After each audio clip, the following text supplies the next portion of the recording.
जय श्री कृष्ण। व्यूअर्स, आप जानना चाहते हैं कि कार्मिक साइकिल को कैसे एंड करें। अब आपको बहुत बार ये तो समझ में आता है कि जो हमारी ये प्रॉब्लम्स हैं ये हमारे कार्मिक हैं, एक साइकिल है। साइकिल मैं समझाती हूँ साइकिल कैसे होता है।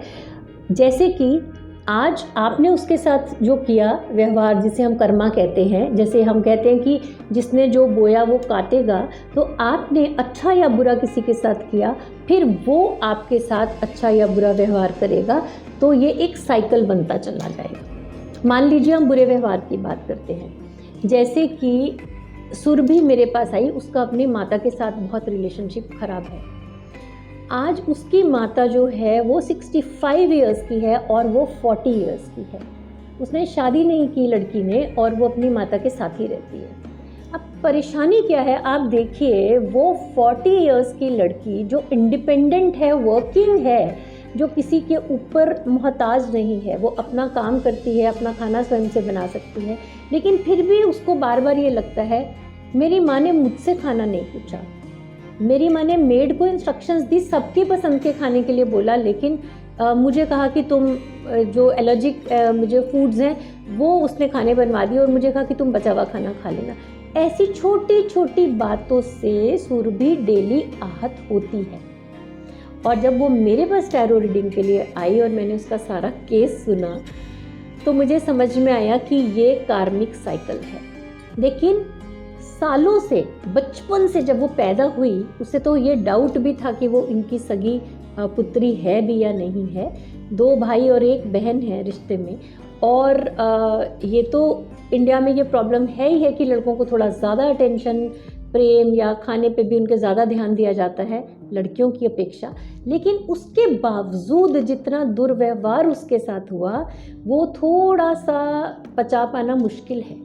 यानी कि अगर वो थोड़ा सा भी सुंदर दिखती, भाइयों से ज़्यादा अच्छी दिखती, तो उसको उस दिन रात को चाटे पड़ते, उसको मार पड़ती, और उसको इस बात के लिए डांटा जाता कि तुम सुंदर क्यों दिख रही थी। अपने भाई की बर्थडे पार्टी में तुम अपने भाई से अच्छी कैसे दिख पाई। अब कोई मेकअप नहीं कर रहा है 10-12 साल का बच्चा, लेकिन उसको फिर भी समझ में ही नहीं आ रहा था सुरभि को कि मेरे साथ ऐसा होता क्यों है, मुझे किस बात पे डांट पड़ती है।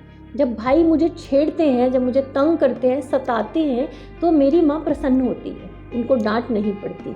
लेकिन अगर मैंने उनकी, अपने भाइयों की ज़रूरतों का ध्यान नहीं दिया, जबकि वो भी छोटी बच्ची ही थी, तो मुझे तब भी डांट पड़ती है। तो उसे माता की तरह बिहेव करने के लिए प्रेरित किया जा रहा है कि तुम्हें अपने भाइयों का ध्यान रखना है, और भाई अगर सता रहे हैं तो उन्हें इनकरेज किया जा रहा है।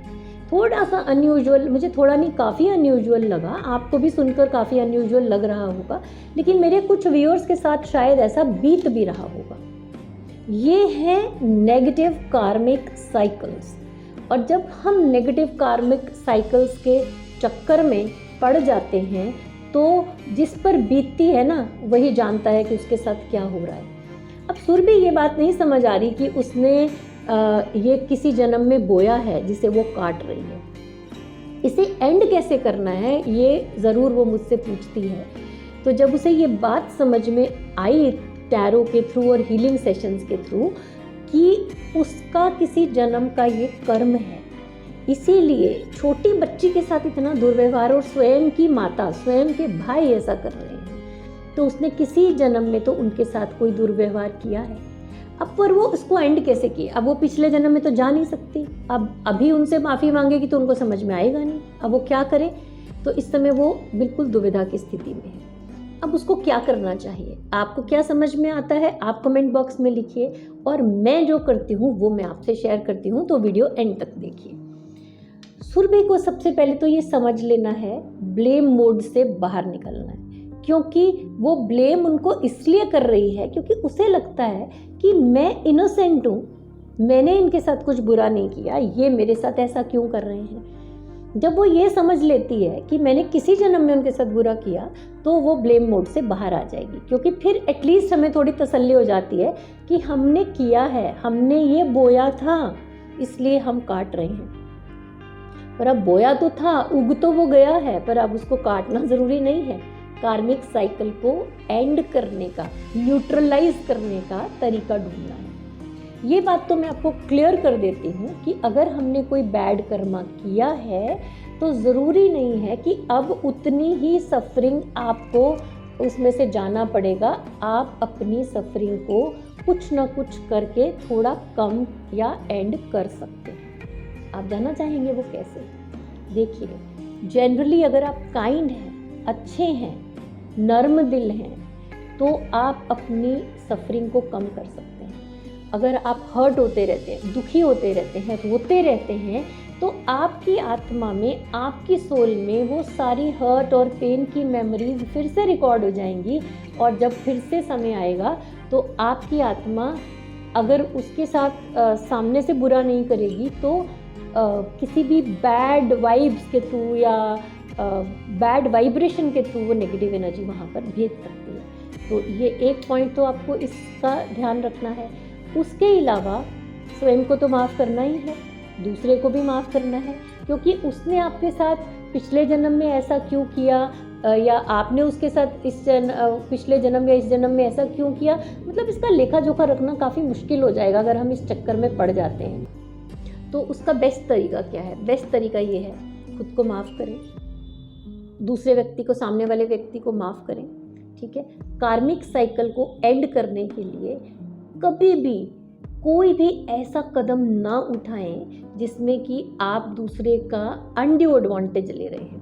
अब अगर आपके पास कोई व्यक्ति आया है, वो आप पे ट्रस्ट करता है और आपने उससे बहुत सारे पैसे ले लिए, आपने धोखा कर लिया, दूसरे के हिस्से की प्रॉपर्टी हड़प ली, आपने दूसरे से के पैसे चुरा लिए या दूसरे का हक रख लिया, ऐसा कुछ भी कदम अगर आप उठाते हैं तो मान लीजिए कुछ भी बेवजह नहीं होता।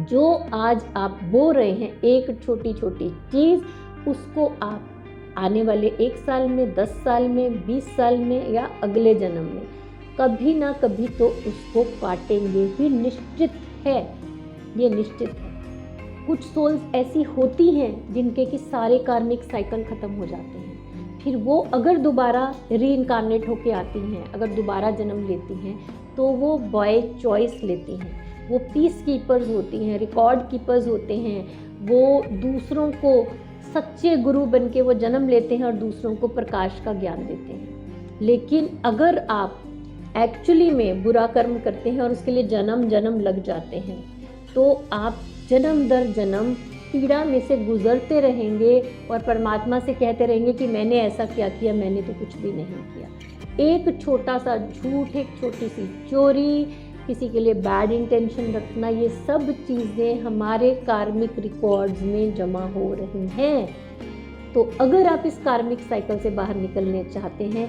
तो आपको अपना व्यवहार सुधारना होगा। जो आप पास्ट में कर चुके हैं उसके लिए आप स्वयं को पहले तो माफ़ कर दें, अपना व्यवहार सुधारें और आगे उसको करना बंद करें, क्योंकि उसका कहीं ना कहीं अगर आप रिज़ल्ट भुगतेंगे तो उस समय पे आपको उस व्यक्ति को माफ़ करना होगा जो आपके साथ बुरा कर रहा है, क्योंकि अगर हम उसको कर्ज करेंगे तो फिर वो साइकिल ख़त्म नहीं होगा। I hope you understand what I am saying.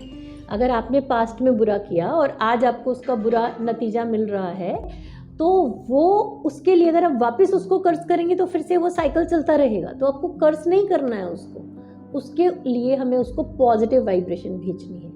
मैं आपको पॉजिटिव वाइब्रेशन भेजने का तरीका बताऊंगी एक और वीडियो बना के कि कैसे हमें पॉजिटिव वाइब्रेशन भेजनी है, ताकि आप जब उसको पॉजिटिव वाइब्रेशन भेजेंगे आपका साइकिल एंड हो पाएगा और आप अपने में पॉजिटिव बदलाव महसूस करेंगे और दूसरे में भी करेंगे। वो भी आपको परेशान करना या तंग करना कम कर देंगे और धीरे धीरे समझने लगेंगे कि ये मैं गलत कर रहा हूँ और मुझे इस बिहेवियर को स्टॉप करना है। तो कार्मिक साइकिल एंड करने के और कौन कौन से तरीके आपने यूज़ किए हैं कमेंट बॉक्स में ज़रूर लिख के मुझे बताइए और आगे मेरे वीडियो की वेट कीजिए जिसमें मैं आपको पॉजिटिव वाइब्रेशन भेजने के तरीके बताऊंगी। जय श्री कृष्ण।